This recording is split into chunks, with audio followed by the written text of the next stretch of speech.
오늘 소개해드릴 의료사회복지사는 환자의 심리적인 문제와 생활 문제, 그리고 사회복지 지원을 활용할 수 있도록 의료시설과 협업하여 지원하고 있어서 오늘날의 보건의료에서는 없어서는 안 될 직업이랍니다. 의료사회복지사는 원래 민간 자격증이었지만 법 개정으로 국가 자격증으로 변환이 되었는데, 이에 따라 전망은 어떻게 될지 분석해보도록 할 테니 궁금하신 분들 오늘 영상 시청 끝까지 부탁드립니다.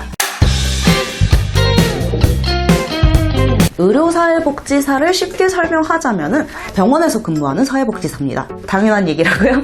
정확히는 병원 내에서 환자의 사회적, 경제적, 심리적 문제들을 해결하기 위해 진료비를 지원한다든지 지역사회 자원 연결 등 사회복지 분야로 필요한 과정에 따라 환자들과 그의 가족들을 연계시켜주는 역할을 하고 있어요. 이런 의료사회복지사가 하는 일은 다양하게 세분화할 수 있습니다. 종합병원에서는 경제적인 지원이나 진료비 지원 위주의 업무를 하고 있으며 환자와 환자의 가족들이 필요로 하는 다양한 복지 서비스를 제공하고 있고요. 공공의료기관이나 지역 거점 병원에서는 당뇨 환자, 고혈압 환자의 생활적인 부분을 케어해드리곤 해요. 혹시 슬기로운 의사생활이라는 드라마를 보신 적이 있으실까요? 이 드라마에서 나오는 각 과마다 환자를 치료하는 대상이 다 다른데 의료사회복지사 역시 하는 일이 모두 달라지게 됩니다. 소아청소년과에서는 아이들을 위한 정석 프로그램을 계획하거나 기념일 같은 이벤트를 기획하기도 해요. 크리스마스나 할로윈 같은 이런 이벤트들이 대표적이고요. 그리고 드라마에서 자주 나오게 되는 장기 이식 장면에서 수술 전 장기 기증자에 대한 상담과 평가를 하시는 분들이 있는데요.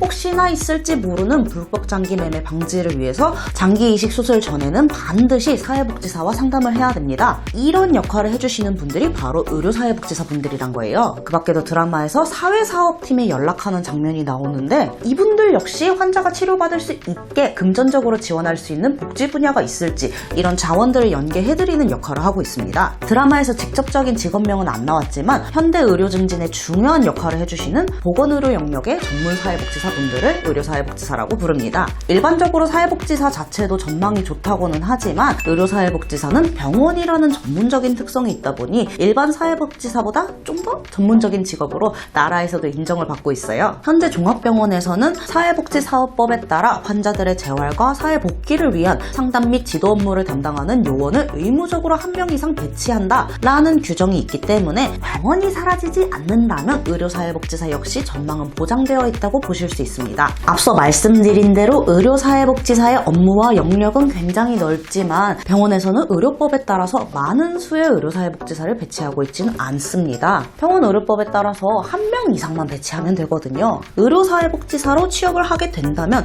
정말 전망은 좋다고 할 수 있지만 그만큼 취업의 벽이 너무 높다고 볼 수 있어요. 의료사회복지사가 되기 위해선 사회복지사 1급 자격증과 병원 등의 의료기관에서 1000시간 이상의 수련기간을 거쳐야 하는데 이 기간을 거쳐야 의료사회복지사 시험을 볼 수 있고 시험에 통과해야지 의료사회복지사로서의 자격이 주어지게 됩니다. 수련은 단순히 봉사활동을 하는 게 아니고 이론교육, 사례연구, 그리고 내과와 외과에서 각 480시간씩 정해진 수련기간을 채워야 해요. 프로그램 개발과 임상연구 같은 것을 배우게 되는데 이를 통해 의료사회복지사와 관련된 일을 배우게 되는 것이고요. 수련기간 동안에는 병원에서 일을 하면서 자격요건을 채우고 월급도 일정 받을 수 있답니다. 여기까지만 보면 굉장히 희망적인 부분들이지만 의료복지사의 현실을 따지고 보면은 이 수련 과정 자체에 들어가는 것이 굉장히 어렵다는 점입니다. 이 수련 과정을 주관하는 병원 수가 애초에 굉장히 적고 선발하는 인원도 적기 때문이에요. 어찌저찌 사회복지사 1급까지는 취득하신다 하셔도 결국은 이 수련 시간을 채우지 못한다면은 의료사회복지사 시험을 볼 수 없거든요. 간혹 인터넷에서 학점은행제로 사회복지사 1급을 취득하고 의료사회복지사를 준비했다는 글이 많이 올라오곤 하는데 정말 운 좋게 수련기간에 통과하셨다면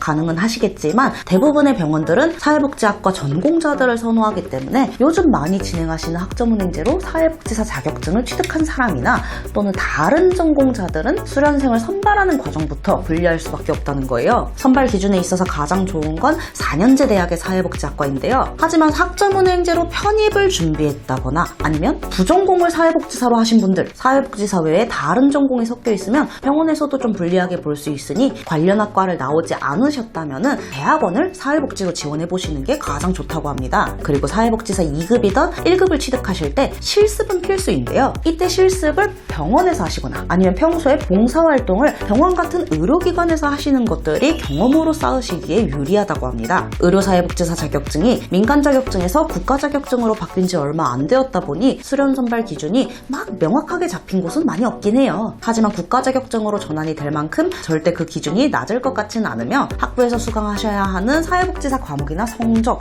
그리고 최근엔 발전된 대한민국의 의료기술로 해외에서 오시는 환자분들도 정말 많이 계시기 때문에 이럴 경우를 대비해 영어로 상담하는 경우도 있어서 최근에는 의료사회복지 전문 지식과 더불어 영어 점수도 800점 중후반대로 받아주셔야 한다고 하니 의료사회복지사를 준비하시면서 앞으로 취업을 고려하신다면 이 부분도 참고해 주시면 좋을 것 같습니다. 국가 자격증으로 전환된 의료사회복지사, 신생 자격증이라고 할 수 있겠죠. 그렇기 때문에 장단점이 확실히 존재합니다. 지난 2021년에 국가 자격증이 되었고 그만큼 필요에 의하여 민간 자격증이 국가 자격증으로 바뀐 것인데요. 사회복지가 점점 중요해지고 있는 세상에 살고 있기 때문에 지금 당장은 어려워도 앞으로의 일자리는 보장될 것이라고 생각이 됩니다. 여러분들의 생각은 어떠실까요? 오늘 영상은 여기까지이고요. 의료사회복지사와 관련하여 궁금하신 점들은 영상 댓글이나 또는 카카오톡 남겨주시면 확인 후 순차적으로 답변 드리도록 할 테니 많은 관심 가져주세요.